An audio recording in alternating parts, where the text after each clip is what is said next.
The door to the brightly lit room slid open with a soft pneumatic hiss, the sibilant noise pulling Fluttershy out of her idle thoughts. She watched the slab of shifting metal rise into the air. Out of the yawning mouth strode a thin stallion of brown and gray, a clipboard and pen floating in the air before him. She shied away from the newcomer, watching him with one eye as she did her best to hide behind her pink mane.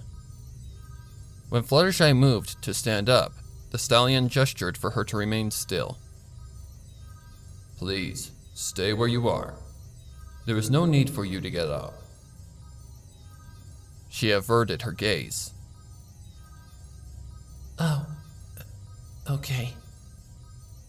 "So, how are you feeling today?" The stallion asked through his white surgical mask, the soft clip-clop of his hooves echoing around the tiled walls. His lab coat was a perfect match to the room. Cold, clinical, and painfully white. The bulbs strung along the ceiling banished every shadow with harsh chemical light, making the pristine fabric positively glow under the ceaseless glare. "Do you feel any different?" "I'm fine." She whispered as she pawed at the floor with one of her hooves, looking everywhere but at the strange stallion. The room was imposing in its simplicity, a simple rectangle, the tiled surfaces only interrupted by the thick door of polished steel and the dark mirror beside it. Catching sight of her reflection, Fluttershy squeaked again and quickly did her best to fix her mane, her hoof having little effect on the loose strands of hair. Her efforts only made things worse. She whimpered as she met the stranger's gaze. "I'm sorry. I must look terrible." "Don't worry, Fluttershy. We wouldn't expect any pony to look their best in your situation," he said, giving her what she assumed was a gentle smile from beneath the mask. Despite herself, she found the gesture reassuring. She returned it with a faint smile of her own before she burst into another bout of coughing, her cheeks flushing red in embarrassment as she tried to clear her lungs. "Sorry." She apologized again, wiping some of the spittle from her lips. "I'm just not feeling so good. And, He nodded in understanding as he jotted something down on the clipboard. "Don't worry, Fluttershy. I've seen much worse. Besides, you've had quite the ordeal." Really? I don't remember much." She admitted. "What's the last thing you remember, Fluttershy?" I was feeding all of my animals like always, and... Oh!" Her head jerked up, her eyes wide with alarm. "My animals! Has someone been feeding them while I've been away?" she said as she struggled to lift herself up off the floor. The doctor's ears flattened against his head as he backpedaled. "We need you to remain calm, Fluttershy.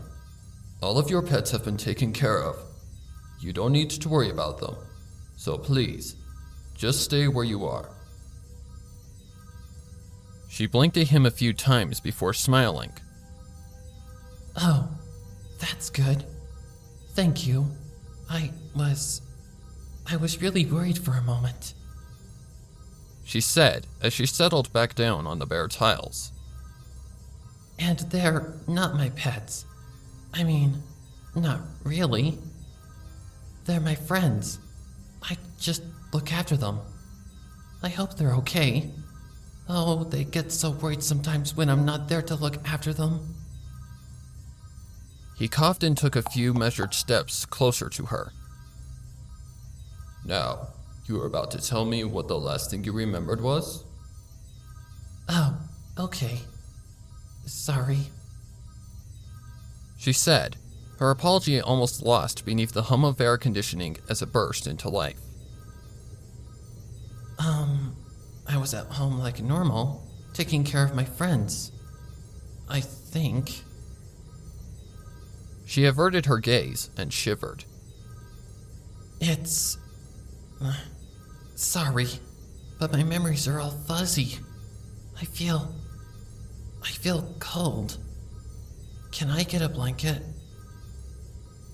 We'll get you a blanket once we're done. Focus, Fluttershy. Try to remember exactly what happened. Some of the color drained from Fluttershy's face, but she managed to nod. Okay. I remember having to take care of a few injuries in the evening. It was Thursday, I think. I don't really know how many days it has been.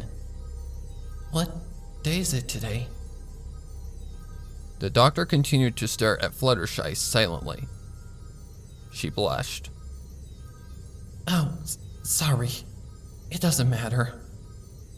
Some of my friends get injured now and again, but I remember that these were pretty nasty. They showed up with bites and scratches from one of the Timberwolves from the Everfree that had been acting aggressive. Fluttershy lifted her gaze long enough to watch the doctor jot down something on his clipboard before she busied herself examining the nearby tiles, her hoof tracing along the grout that was stained with a hint of green. The cold, empty room was as far removed from her home as any place could be. She sighed. This was just before sunset, correct? His voice was flat, as if he were simply confirming what he already knew. Yes? Can I, get some water? I'm thirsty. Once we're done here, we'll get you something to drink. Now, please continue. Oh, okay. I was treating my friend with some of my bandages when I heard something loud outside my house. The chickens were squawking really loudly, so I rushed outside and saw the Timberwolf. She swallowed again, her mouth suddenly dry. Are you sure I can't get any water? I mean, if it's not too much of a bother. I said once we are done here. The doctor said, his eyes narrowing a fraction. Now, there was something wrong with the Timberwolf, right? Fluttershy flinched. How did you know that? Just answer the question. Yes. She squeaked, hiding her eyes beneath a hoof.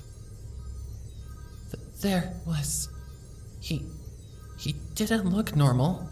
He was sick. The wood was gnarled and lumpy, and had these growths all over him that made him much bigger than any Timberwolf I'd ever seen. It looked like he had parts of dead trees growing out of him. Sharp branches and limbs going off in different directions that just pushed straight out through his bark. Fluttershy inhaled sharply. Her lips quivered as her ears dropped down, the hair on the back of her neck standing on end as it electrified. There were bits of other Timberwolves in there too, trapped in the branches. I don't even know how he could walk. He looked like he was in pain. These jagged branches were pushing out of him in all different directions, like a big wooden porcupine was growing up inside of him. And he had blood on his muzzle, and feathers.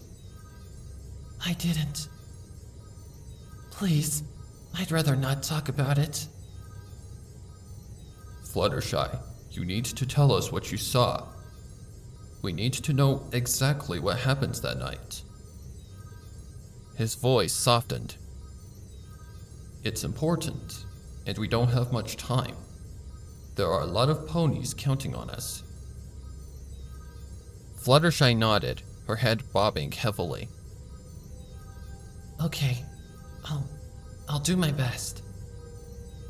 She closed her eyes and took a few deep breaths, wheezing faintly as she tried to fill her lungs.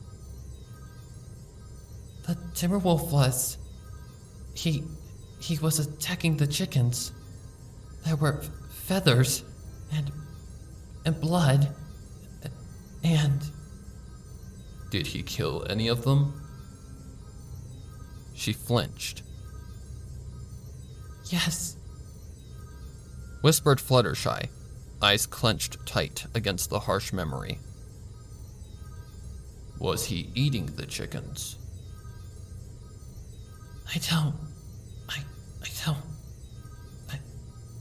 I think so.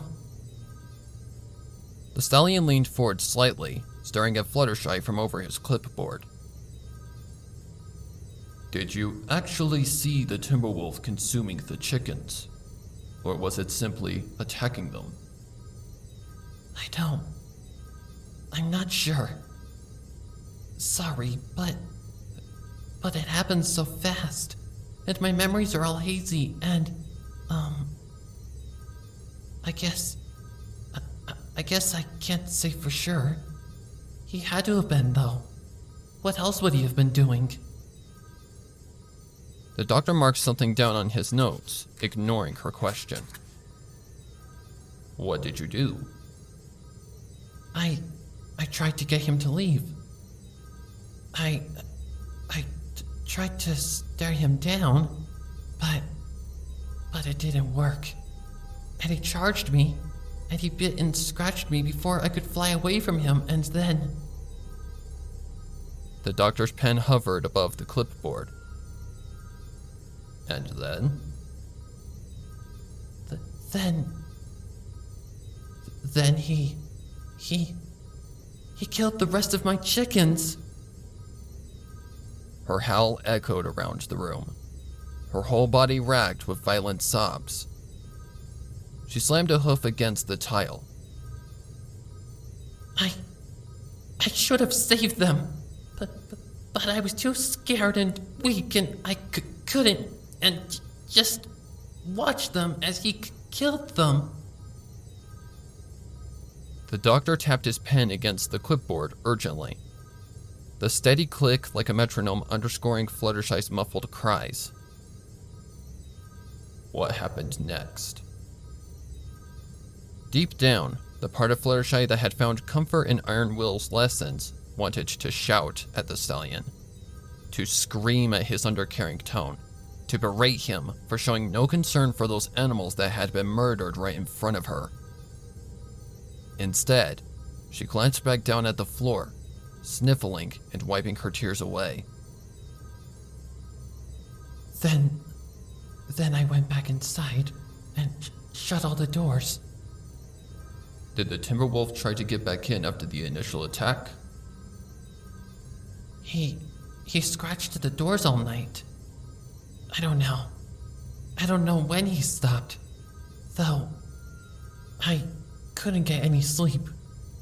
I wasn't feeling well, and after what I had seen, I didn't want to go to bed. Plus, I had to take care of all of my friends to keep them calm. But by morning, he was gone. He paused in his note-taking. You weren't feeling well. How soon after you were bitten did you notice that?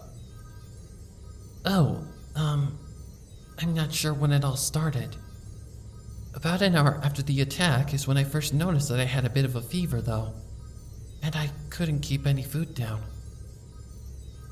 She hid her face behind her mane.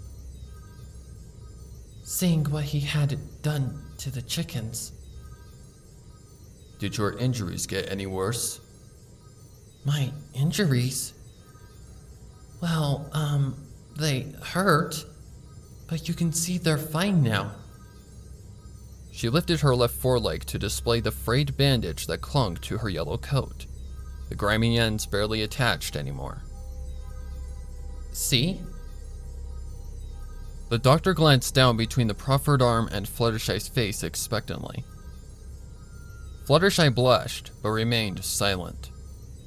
The silence stretched on until he grunted to himself and nodded as if confirming something. His pen resumed its furious scribbling. "Did you seek help?"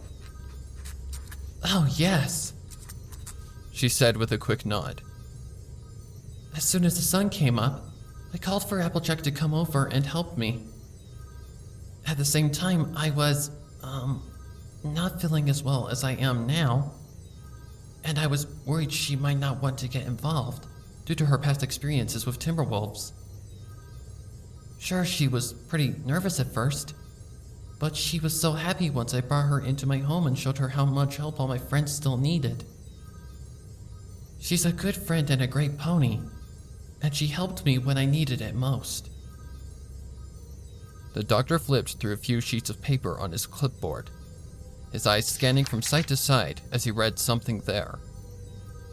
Fluttershy rubbed her back with her hoof, trying to work some sensation into a particularly cold patch of numbness as she politely waited for the doctor to continue. "Ah, okay," he said, correcting something on the paperwork. "Applejack was the Earth Pony mare, the first pony you came into contact with after the attack." Fluttershy frowned. She's not in any trouble, is she? All she did was help me. I don't think that's a crime. I don't want her getting into any trouble for something I did." The doctor let the pages fall flat as he looked over them to stare at Fluttershy, his jaw working silently as if chewing on a stalk of wheat. "Do you remember what happened to Applejack?" She helped me. "What happened to her after she helped you?" I don't understand. She helped me. "And after she helped you, what happened to her? Where did she go?" But she helped me. That's what she did. I needed her help, and she helped me. Did she do something wrong? Did something happen to her? Oh no. Oh, please no. The wrinkles on Fluttershy's face deepened as she began to hyperventilate. Unable to stand, she pulled herself forward with a jagged, scraping noise instead. Please, if my friends are hurt, you have to let me know. We're the elements of harmony. We could do something. "Applejack is not in any danger, Fluttershy," the doctor said as he backed away from her until his tail brushed against the sealed door. He froze still, his eyes opening wide for a fleeting moment before he narrowed them, puffing himself up and injecting as much authority into his voice as he could. "Now, I told you before, stop trying to move. You must remain where you are. All of your friends are fine, and there's no reason for you to come any closer. You just need to focus on telling us what happened." She hesitated. Are you sure? Could you check again? I'd appreciate the help. I mean, if it's not too much trouble. "I promise, they're fine. Now, remain where you are, Fluttershy, or I'll leave you alone again." Fluttershy gasped. Please, no. I don't want to be alone again. I'll stay still. She glanced back down at her hoof, timidity mixing with no doubt. She let herself lie back down on the tiles, trying to find a comfortable way to rest her bulk. Sorry, I'm just worried about my friends. I need their help. Only once Fluttershy had lied back down did the doctor take a step away from the door. "I understand," he said stiffly, sparing another glance behind him at the dark mirror before clearing his lungs. So after you contacted Applejack and brought her into your house, what happened? Fluttershy rubbed her chin, wiping some of the tears and spittle that had dried there.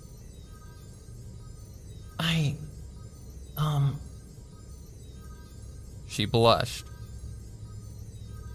I'm sorry, but it's all so hazy.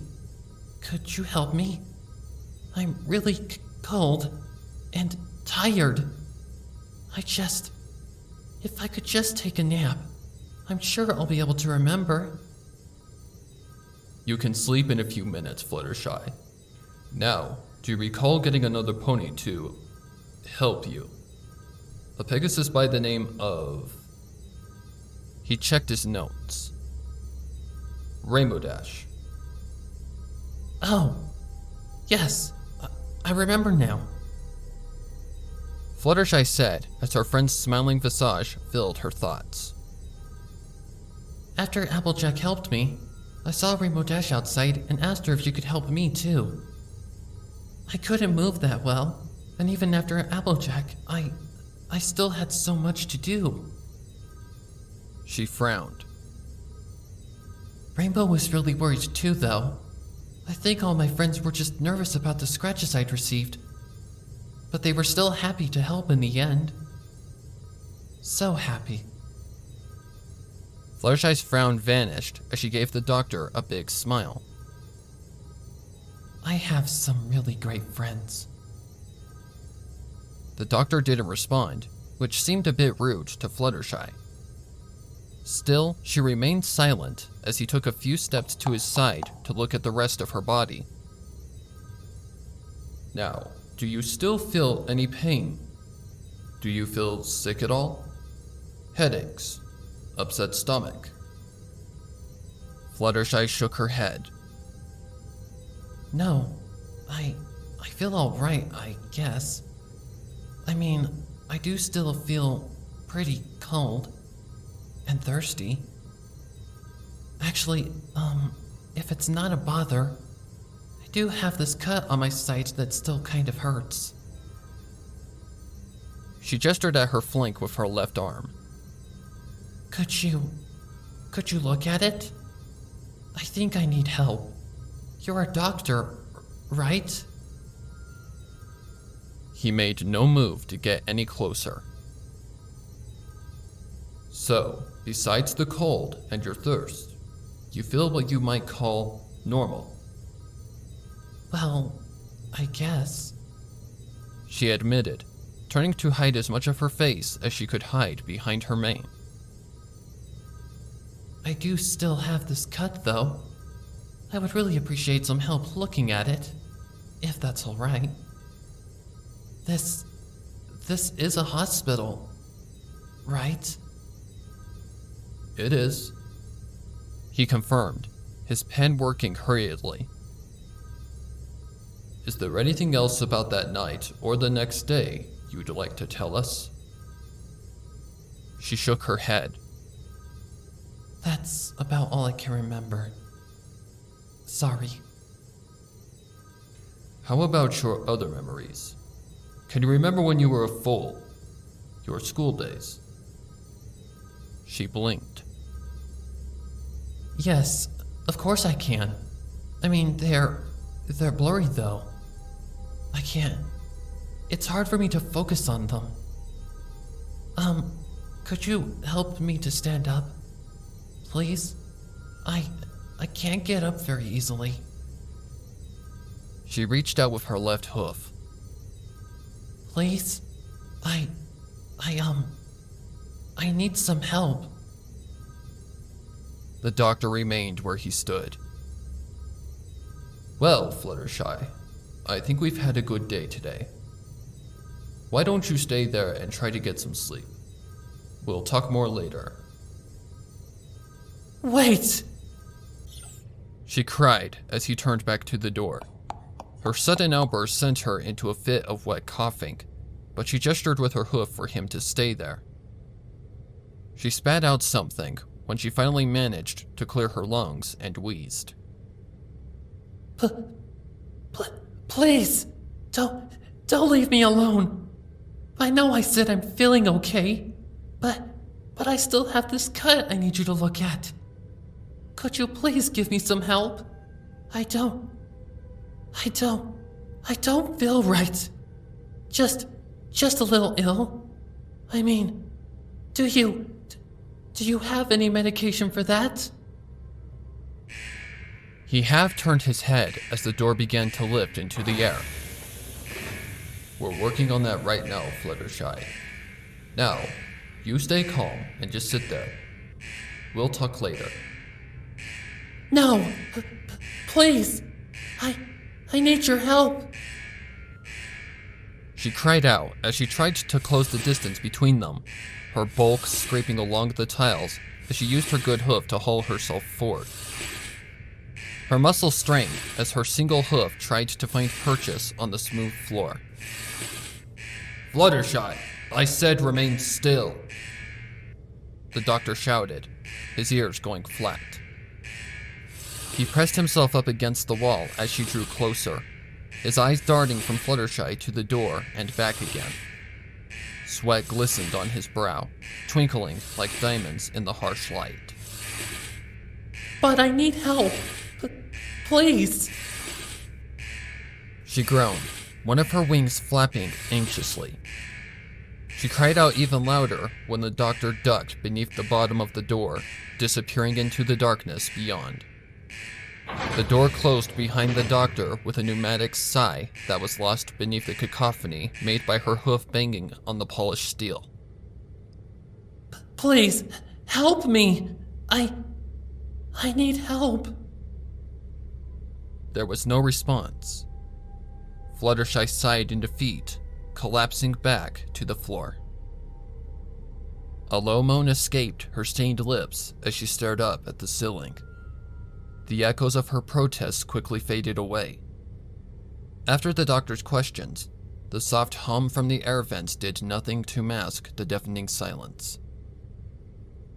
Fluttershy yawned, her exhaustion catching her off guard.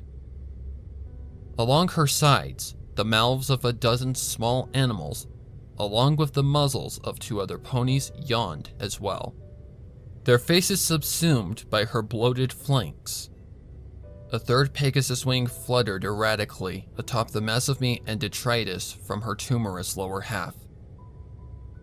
The strips of her flesh intertwined with the root system that made up her left hind leg, resembling the stump of a long dead tree that had been pulled violently from the earth. White yellow fur that could be seen between the chunks of gnarled bark and twisted plant life writhed with the activity of the thin green vines that swam through her flesh like fish through water, popping up at random to sway in the air. Fluttershy's remaining eye wandered around the room, the other lost with a sharp branch that pushed out of her skull, obliterating the eye socket. She caught sight of her reflection again and winced. I hope my friends don't see me like this, she said to nobody as she tried to fix her mane with her good hoof, doing her best to straighten out her pink hair. Some of the spars of wood made it hard for her to get it just right, but she did her best with her only working leg. Her friends wouldn't judge her for being a little less than pristine when she was stuck in a hospital, but that didn't make the ideas of being seen in such a state any less mortifying. Once she was satisfied with her work, Fluttershy gave herself a small smile, wiping away some of the sap that dribbled from her lips. Never one to be vain, Fluttershy was confident that she was at least presentable. Rarity might be a bit upset, she told herself, giggling at the thought. The branches that protruded from her spine swayed with her amusement. Although they kept her from rolling onto her back, they weren't too much of an annoyance, even with the puckered wounds at their bases that never seemed to heal. She hardly noticed them. Resting her head against the sealed door, Fluttershy let out a long, wet sigh, her lungs already filling with more of the congealed liquid that sometimes leaked from her unhealed injuries. Despite how well she felt, she knew that she still needed help. The tendrils that drilled through the back of her skull pulsated slightly as if in agreement, then vines digging further into her brain. Her memories were fuzzy and indistinct, but still, she wasn't worried. She just needed a little help is all. Just a little help. Applejack and Rainbow Dash had already helped her, and what was left of their bodies twitched in time with the vines. Fluttershy just hoped the doctor would help her too. It was nothing to be worried about. All she needed was a little bit of help, and everything would be fine.